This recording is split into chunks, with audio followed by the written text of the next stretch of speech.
महानगरपालिका आणि जिल्हा प्रशासनाकडून प्रलंबित तक्रारींवर ठोस कारवाई होत नसल्याच्या निषेधार्थ भारतीय संविधान सेनेने आमरण उपोषण पुकारले आहे। महापालिकेच्या मुख्य इमारतीजवळील सार्वजनिक रस्त्यावरील बाबासाहेब कोतवाल ट्रस्टचे अतिक्रमण हटवणे, जेल रोड येथील आंदोलन स्थळाची जागा मोकळी करणे आणि शहरातील इतर बेकायदेशीर अतिक्रमणे काढून रस्ते वाहतुकीसाठी खुले करणे या त्यांच्या प्रमुख मागण्या आहेत।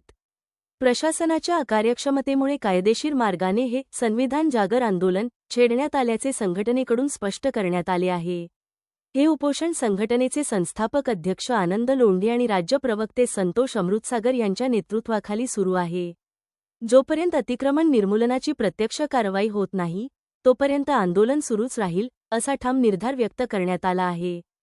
तसेच उपोषणकर्त्यांच्या आरोग्यास किंवा जीवितास कोणताही धोका निर्माण झाल्यास त्याची संपूर्ण जबाबदारी प्रशासनाची असेल असा इशाराही देण्यात आला आहे।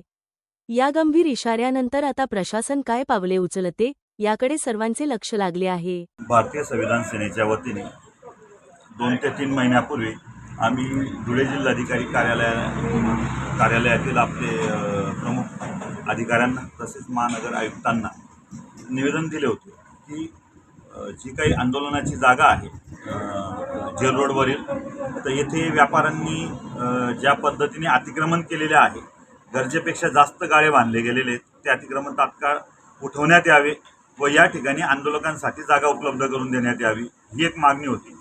त्याच्यानंतर शहराच्या मध्यभागी 9 मीटरचा महानगरपालिकेचा रस्ता आहे, याच आंदोलन स्थळाच्या बाजूला कोतवाल ट्रस्टचा तो रस्त्यावर ती इमारत बांधली गेलेली आहे। तर ती कुठल्या शासकीय नियमानुसार, कुठल्या याच्यानुसार, कुठल्या कायद्यांमुळे ती इमारत वाणिज्य इमारत बांधली गेलेली आहे, तर ती तात्काळ जमीनदोस्त करण्यात यावी व तिचा जो काही अहवाल आहे तो सार्वजनिक करण्यात यावा, अशा प्रमुख मागण्या आमच्या होत्या। पण त्याच्यावर आज पाहावे तो महानगर पालिकेचे जे आयुक्त आहेत व अतिक्रमण विभागाने कुठली कारवाई केली नाही। तसेच धुळे शहरामध्ये जेल रोड विभाग किंवा अन्य ठिकाणी जे प्रमुख रस्ते आहेत, मुंबई आग्रा हायवे असेल व अन्य ठिकाणी राजकीय सामाजिक संघटनांचे मोठमोठे रस्ते अडवण्यात आलेले आहेत अतिक्रमण करून। तसेच जुनी महानगरपालिकेच्या मागील बाजूस एका सामाजिक संघटनेच्या मार्फत अनेक वर्ष तो रस्ता बंद झालेला आहे, तो तात्काळ खुला करून गरोदर महिला भगिनींना जो महानगरपालिकेच्या दवाखान्यात फिरून जावे लागते ते जाणे त्यांचं चक्कर टळेल, या मागण्यांसाठी आम्ही आज रोजी या ठिकाणी बसलेलो आहोत।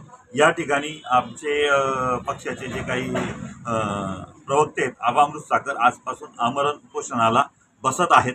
जोपर्यंत या मागण्या पूर्ण होणार नाहीत ते आमरण उपोषण करणार आहेत। त्यांच्या समर्थनार्थ आमची सर्व टीम साखळी पद्धतीने त्यांच्यासोबत साखळी उपोषण करणार आहे।